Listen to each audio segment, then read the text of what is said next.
오늘 아침 뉴스의 맥을 짚어드리는 시간입니다. 뉴스연구소 경향신문 박순봉 기자 그리고 김준일 시사평론가 모셨습니다. 안녕하세요. 예, 안녕하세요. 자, 첫 번째 뉴스 관세 협상 얘기부터 해야 될 것 같습니다. 한미 관세 협상 타결. 네, 사실 바로 어제였어요.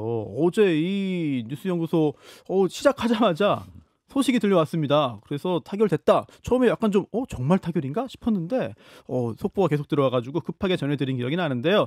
자, 어제 하루 동안 아주 자세한 내용들이 계속해서 들어왔습니다. 네, 일단 결과를 간단하게 요약하면 상호 관세는 15%, 그다음에 품목별 관세 중에 자동차 관세는 15%로 타결이 됐습니다. 네. 그러니까 원래 각각 25%가 예고돼 있었는데 15%로 낮춘 거예요.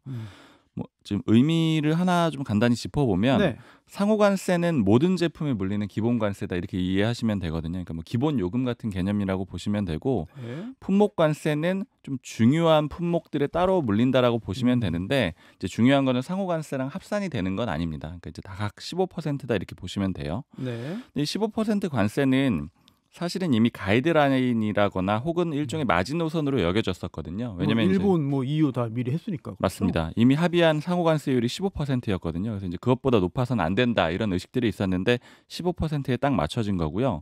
자동차 관세도 일본하고 EU하고 똑같은 15%거든요. 근데 다만 이건 표면적인 결과적인 수치는 같지만 똑같이 협상을 타결했다라고 보긴 좀 어렵습니다. 이게 왜냐하면 우리는 한미 FTA를 체결한, 그러니까 미국하고 FTA 네. 체결한 국가잖아요. 그래서 네. 원래 미국의 자동차 팔 때 관세가 없었습니다. 근데 일본하고 EU는 FTA 안 맺었었거든요. 그래서 예. 2.5% 관세가 부과돼 있었어요. 그래서 우리는 15% 오른 거고 일본하고 EU는 12.5% 오른 겁니다. 그러니까 미국 시장에서 자동차 판매로 경쟁해야 되는 대표적인 나라들이거든요. 일본하고 EU요. 네. 그래서 이제 우리나라 현대차 그룹 입장에서는 뭐 포함해서 완성차 회사들 입장에서는 부담이 되고요.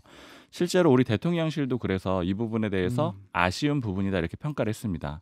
그리고 주가도 현대차 주가가 어제 좀 떨어졌어요. 그러니까 4.48% 떨어졌고 기아는 7.34% 떨어졌는데 앞서서 미국하고 일본이 관세 협상했을 때 도요타는 14% 정도 올랐거든요. 그러니까 주식 시장에서도 이건 이제 한국 자동차 회사, 완성차 회사에는 좀 부정적인 이슈로 보고 있다라는 겁니다. 그런 반응이 벌써 시장에서 나왔군요. 네.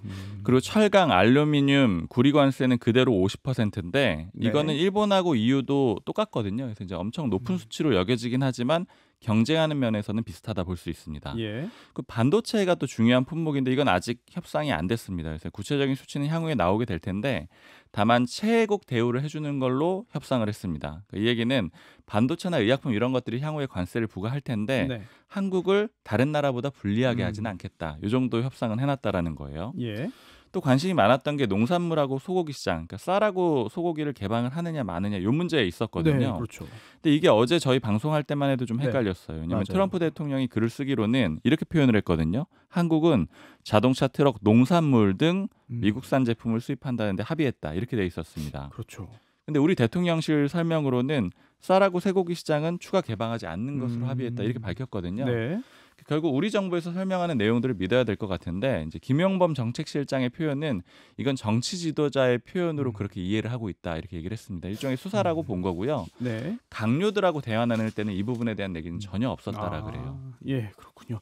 그런데 이렇게 협상 타결되기까지 그 과정도 사실은 굉장히 좀 걱정스러웠고 우려도 많았고 또 국민들이 또 걱정도 했거든요. 그 맞습니다. 과정도 쉽지 않았을 것 같아요. 그 김용범 실장 표현을 보면은 우리 정부 내 부처 간에도 고성이 오갔고 한미 간에도 고성이 오갔다라 그래요. 그만큼 그래요? 쉽지는 않았다라는 얘기고 지금 미국 쪽에서는 계속 30개월 이상 소고기 수입을 하라는 그런 입장이고 쌀 수입도 해야 된다 그런 입장이거든요. 꾸준히 네. 압박해왔던 문제죠. 네. 근데 우리나라가 된 논거는 뭐냐면 이미 농업 분야 99.7% 개방돼 있다. 네. 그리고 소고기도 수입 1위 국가가 한국이거든요. 이런 점을 어필을 했고요. 네. 특히 이제 결정적으로 영향을 줬다라고 평가를 받는 게 네. 2008년 때 광우병 그 사태가 있었잖아요. 그때 예. 우리가 집회 굉장히 많이 했었는데 그렇죠.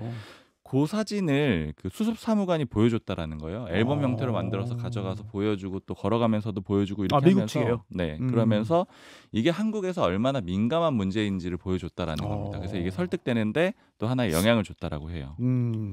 자, 이렇게 협상 일단 타결됐는데 또 중요한 거는 관세를 내린 것도 중요하지만 우리가 그 대가로 무엇을 해주기로 했느냐. 또 네. 이거 아니겠습니까? 맞습니다. 이것도 역시 앞서서 일종의 선례가 있었죠. 일본은 5,500억 달러 투자하기로 돼 있었거든요. 예. 우리는 3,500억 달러 펀드를 구성하기로 했습니다. 우리 돈으로 490조 원 정도 되고요. 네. 근데 표면적인 수치만 보면은 일본보다 2,000억 달러 적으니까 우리가 좀 잘 협상을 한 것이냐 이렇게도 볼 수 있지만 네. 또 투자 금액을 체급으로 하고도 좀 비교를 해봐야 되거든요. 예. GDP 대비 그러니까 경제 체급이 얼마나 되느냐 이것도 따져봐야 되는데 네. 일본은 GDP 대비 13%고 우리는 20%가 넘거든요. 그러니까 우리는 상대적으로 보면 투자 금액은 좀 많습니다. 네. 여기에 대해서 대통령실의 설명은 이거를 경제 규모로 비교하기는 좀 어렵다라는 거예요. 사실 어제 김준일 평론가께서도 얘기를 해주셨는데 미국이 이렇게 지금 관세 협상을 시작을 했던 거는 결국에는 적자를 줄여보겠다라는 거였잖아요. 그렇죠. 우리 무역 적자 너무 많이 보니까 이거 싫어 이런 거였어요. 네. 그래서 적자 규모를 보면은 작년 기준으로 봤을 때 한국은 미국한테 660억 달러 흑자 났었고 네. 일본은 685억 달러 흑자가 났거든요. 거의 비슷하네요. 거의 비슷합니다. 네. 그러니까 오히려 우리는 2천억 달러 적게 했으니까 협상 잘한 거다. 이게 우리 대통령실의 설명입니다. 보는 각도에 따라서 또 해석이 달라질 수 있네요. 맞습니다. 3,500억 달러는 어디 투자하냐면요. 펀드를 조성할 건데 이 중에 1,500달러는 조선협력 펀드로 조성이 될 거거든요. 이건 좀 알려져 있었죠. 예. 소위 마스가 프로젝트라는 네. 그런 이름으로도 불렸는데 선박 건조, 그다음에 유지보수 정비 이런 데 투자해가지고 미국의 그런 선박 산업 좀 살려주겠다라는 거고요. 이건 예측이 돼 있었기 때문에 나머지 2천억 달러가 더 궁금했는데 네. 이건 아주 구체적으로 나오진 않았고요. 반도체, 원전, 2차 전지, 바이오 이런 분야에 투자를 할 겁니다. 근데 이제 아까 앞서서 그 오프닝 때 말씀을 해주셨는데 좀 구체적인 합의문이 앞으로 작성이 될 거거든요. 이제 그런 과정에서 아주 디테일한 얘기들은 더 나올 걸로 보입니다. 근데 이제 펀드 관련해서는 역시 또 미국하고 우리나라의 그 발표문에 조금 뉘앙스 차이들이 있어요. 어떤 차이요?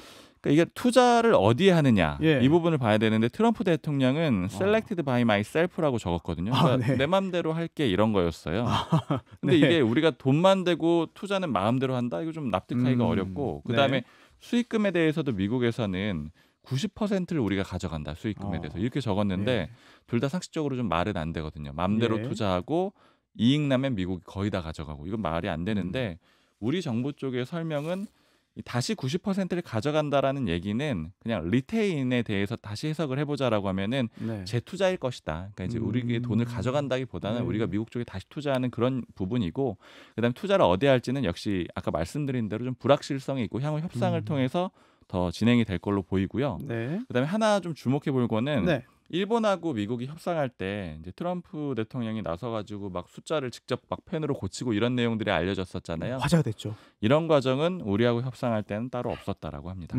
네. 자, 김진일 평론가께서는 이번 합의 어떻게 보셨습니까? 근데 이제 큰 틀에서 이제 어떻게 볼 거냐 이게 네. 이제 디테일들은 이제 설명 잘 해주셨고, 그러니까 우리가 이제 판단 기준이라는 게 있어야 되잖아요. 그렇죠. 이제 이거를 이제 크게 한 3가지 정도의 기준을 좀 가져야 되지 않을까 그 생각이 들어요. 첫 번째는 첫 번째. 이 협상이라는 게 우리가 원하는 대로 끌어갈 수 있었냐 아니면 일방적으로 좀 불리한 애초에 예. 동등했냐 우리가 예. 유리했냐 불리했냐 그럼 누구나 다 아는 거지만 이거는 트럼프가 사실상 날강도짓 하고 있는 거거든요. 전 세계를 상대로. 예, 그런 상황이라는 걸 우리가 첫 번째 이해를 해야 되고, 사실 이게 협상이라고 부를 수 있을지도 약간 좀 의문이긴 해요. 예. 두 번째는 이게 우리가 단독으로 하는 거냐 아니면은 다른 데들이 하고 기준점이 예. 있었느냐. 아하. 예를 들면 한미 FTA는 우리가 예전에 사실상 단독이었잖아. 뭐 예. 미국이 FTA 체결한 국가들이 여러 개 있었지만 그 시기라는 게 좀 떨어져 있었고, 근데 이거는 예. 며칠 상간으로 일본과 유럽 연합이 있었잖아요. 예, 그런데 예. 그 국가들하고 이제 비교를 해야 되고 그 국가들이 어떤 기준으로 했는데 우리가 어떻게 됐느냐를 봐야 되는 거고, 세 번째가 이제 협상력을 발휘를 했느냐. 예를 들면 디테일하게 어떤 부분에서 우리가 이런 걸 기대를 했는데 잘했느냐 못했느냐 뭐 이런 거잖아요. 하나씩 말씀드리면은 네. 일단 이거는 동등하지가 않았어요. 동등하지 예, 않다. 거의 이제 뭐 속된 말로 어디까지 삥을 예? 뜯기느냐의 예. 표현이 예, 너무 예. 굉장히 덜 뜯겼다 생각보다. 네네. 생각보다 덜 뜯겼다라는 게 이런 거예요. 예를 들면은 덜 뺏겼다. 예, 덜 뺏겼다. 왜 그러냐면은 일본의 4천억 달러에서 트럼프가 와가지고 5,500억까지 올렸잖아요. 네. 1,500억 달러가 1시간 70분 만에 올라갔어요. 그러니까 그 앉아가지고 그래? 보잉 뭐 사면은 우리가 1% 깎아줄게. 1,500 올리면 뭐 해줄게. 뭐 이런 식으로 계속 트럼프가 했단 말이에요. 근데 미국이 우리한테도 요구한 거는 사실은 4천억. 아까 얘기했지만은 무역 흑자가 미국에 대해서 거의 비슷했어요. 근데 이게 3,500억이 됐습니다. 보기에 따라서는 우리가 2.5배 일본이 GDP가 많으니까 국가 GDP가 많으니까 이게 국가 대비 그럴 수 있다라고 하지만은 이게 디테일을 보면은 예를 들면은 조선업에 1,500억 달러잖아요. 그러면은 우리가 실제 투자해야 되는 거는 그거는 뺀다라면 2천억이에요. 일본은 전체적으로 어디에 투자할지가 확정이 안 됐고 우리는 조선업이라는 거를 1,500억을 아예 협력 펀드로 만들면은 이거를 국력 대비 GDP 대비 비교하면은 거의 2.5배입니다. 네. 그 차이가 2천억 대 5,500억. 그러니까 사실 비슷하게 했거나 예. 더 잘했다라고 이제 보는 게 맞을 것 같고 네. 일본이 너무 협상을 못했어요. 아 그래요. 너무 아. 협상을 못했어요. 그러니까 최근에 한겨레 국제부장이 쓴 그 칼럼 제목이 있어요. 예. 너무 눈에 띄었는데 네. 날강도 미국과 사기꾼 일본이 만들어낸 지옥도 뭐 이런 거예요. 쉽게 얘기하면. 예. 아 지면에 실린 제목입니까? 그게? 예, 지면에 실린 제목이에요. 오. 무슨 얘기냐면은 예. 일본이 5,500억 달러 하면서 아까 얘기했듯이 우리한테도 얘기했듯이 90%는 미국이 가져간다라는 거 이런 거를 미국이 다 발표했거든요. 트럼프가. 네네네네. 이게 그러니까 기준이 돼 버린 거예요. 최소 5,500억에 일방적으로 가져간다라는 거. 그러니까 지금 일본은 아 그거 아니거든 이렇게 얘기하고 있어요. 그러니까 이 모호성이 한국에도 네. 거의 그대로 네. 유지가 됐다 지금. 어허. 뭐 이런 상황인 것 같아요.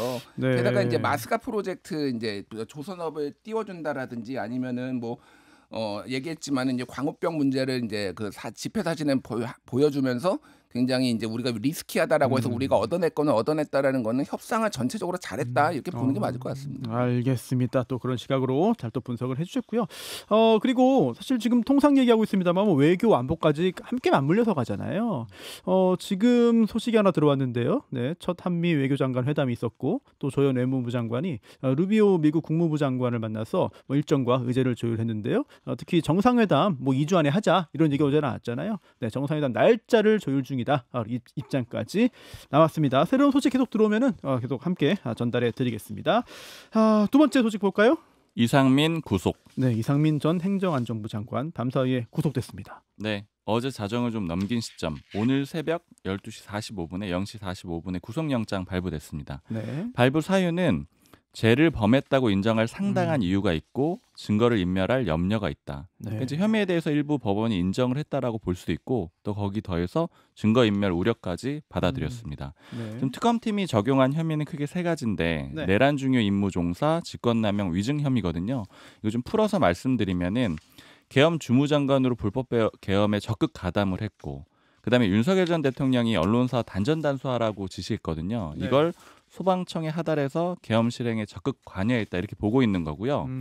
그리고 거짓말했다라는 것도 보고 있거든요. 이게 위증 혐의인데 예. 헌재에 나가서는 언론사 단전 단수하려고 한 적 없다 이렇게 주장을 했거든요. 맞습니다. 이상민 전 장관이요. 예. 근데 이것과 배치되는 증언들이 굉장히 많이 나왔어요. 뭐 CCTV에 그 문건을 들고 있는 모습이라던가 아니면 이제 소방청에서 나오는 관계자들이 나오는 그런 증언들이 상반됐었거든요. 그래서 예. 법원이 이런 점들을 받아들여서 구속영장을 발부를 했습니다. 음. 그리고 어제 또 하나 봐야 되는 게 네. 김건희 특검팀이 명태균 씨를 불러서 조사를 했습니다. 예. 어제도 조사를 했고요. 오늘도 조사를 할 예정이거든요.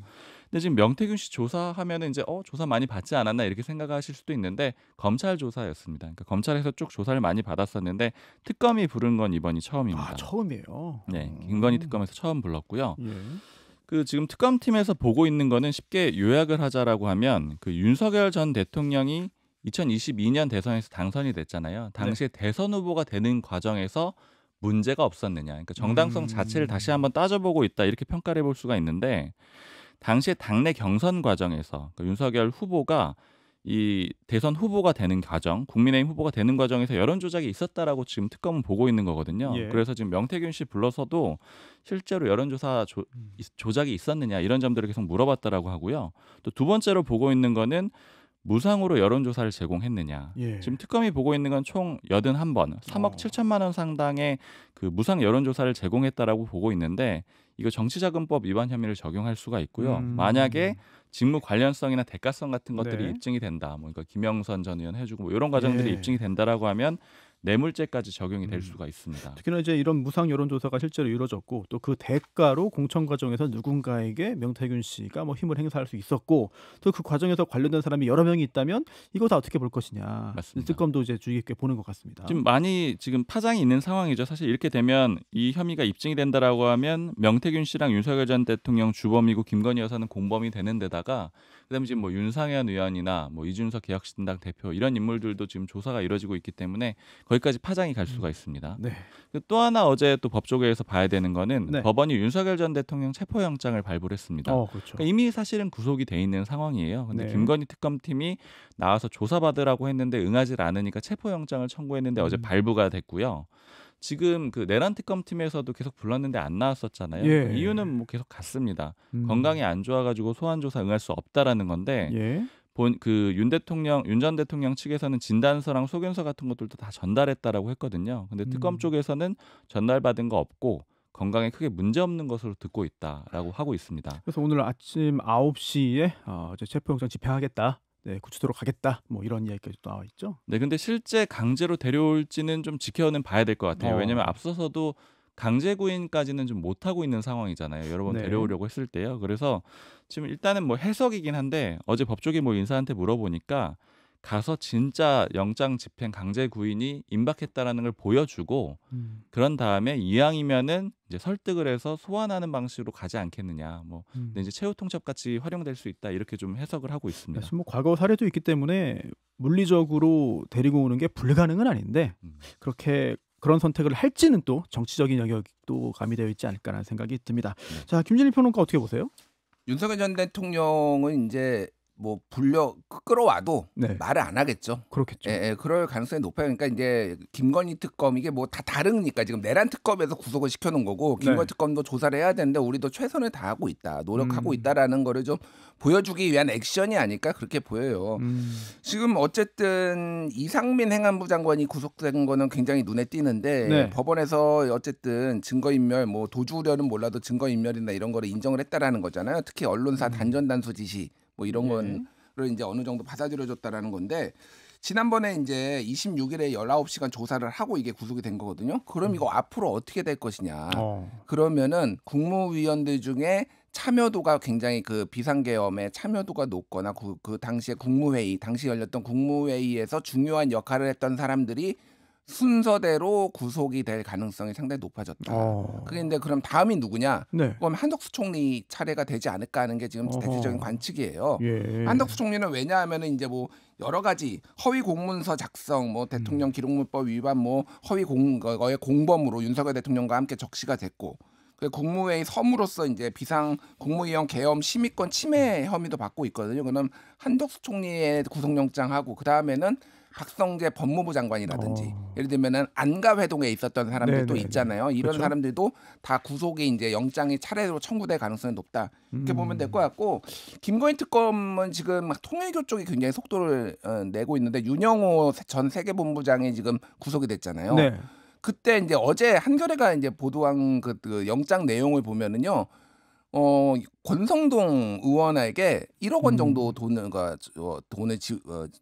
불법 정치 자금을 냈다. 그리고 권성동 의원은 2022년 10월에 수사 정보를 흘렸다라는 거예요. 근데 이게 뭐냐면은 당시에 2022년 6월에 한학자 총재 등이 해외 불법 도박을 해가 600억 대인가 그때 해외 불법 도박을 해가지고 수사에 나선 적이 있어요. 네. 이거와 관련해서 지금 흘린 거 아니냐 그렇게 추정이 돼서 지금 그러면은 의원들은 아직 이제 압수수색만 있고 체포된 사람은 없잖아요. 네. 그럼 체포동의안이 조만간 올 수도 있겠다. 여러 명이 그 중에 한 명이 권성동 의원이 될 수도 있겠다. 지금 돌아가는 상황을 보면은. 네. 일단 권성동 의원은 그런 의혹에 대해서 부인의 입장을 이제 밝힌 상황이고요.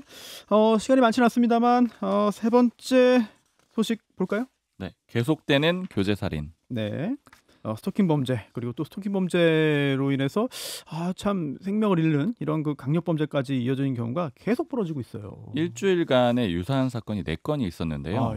어제 서울 구로구에서 중국인 60대 남성이 동거하던 50대 여성을 살해를 했고요. 네. 지난달 26일에는 의정부에서 50대 여성이 직장에서 일하다가 스토킹범한테 살해가 됐습니다. 그리고 지난달 28일에는 20대 여성이 스토킹범한테 직장에서 폭행당해서 중태 상태고요. 네. 지난달 29일에는 30대 여성이 전 남자친구한테 살해가 됐거든요. 이 과정들을 보면은 이미 뭐 폭행해서 벌금형을 받았다거나 아니면은 네. 뭐 신고가 많이 있었다거나 이런 과정들이 있었는데 네. 그럼에도 불구하고 막지 못하는 그런 상황이 있었고요. 그래서 어제 네. 여성단체들이 네. 대통령실 앞에서 기자회견을 했는데 종합대책을 국가가 마련해야 된다 이렇게 얘기를 했습니다. 네. 굉장히 좀 안타까운 일이 계속되고 있는데 예. 평론가님 어떻게 보십니까? 그러니까 지금 이런 일이 하루 이틀은 아닌데 이렇게 또 집중적으로 나오고 그러면은 이제 대책을 지금 내놔야 되는 상황이잖아요. 그런데 이제 현실적으로 여러 가지 제약들이 있는데 왜냐면은 이런 신고가 들어오면은 경찰이 이제 붙어야 되는 상황에서 이게 경찰들이 조금 이제 안이하게 대처하는 경우도 꽤 있기는 한데 현실적인 인력 문제가 또 있습니다. 그리고 법적으로 접근권이 제한되는 게 어느 정도 제약이 있거든요. 네. 그래서 어제 경찰청장 직무대행도 얘기를 한 게 이거 좀 법을 좀 고쳐야 된다 이런 얘기까지 했어요. 그래서 아마 입법부하고 아마 경찰 뭐 이제 그 수사기관하고 같이 좀 공조를 해서 좀 개선해 나가지 않을까 그렇게 보입니다. 예. 네. 뉴스연구소 경향신문 박순봉 기자 그리고 김준일 시사평론가와 함께했습니다. 고맙습니다. 감사합니다. 김현정의 뉴스쇼는 시청자 여러분의 참여를 기다립니다. 구독과 좋아요, 댓글 잊지 않으셨죠? 알림 설정을 해두시면 평일 아침 7시 10분 실시간 라이브도 참여하실 수 있습니다.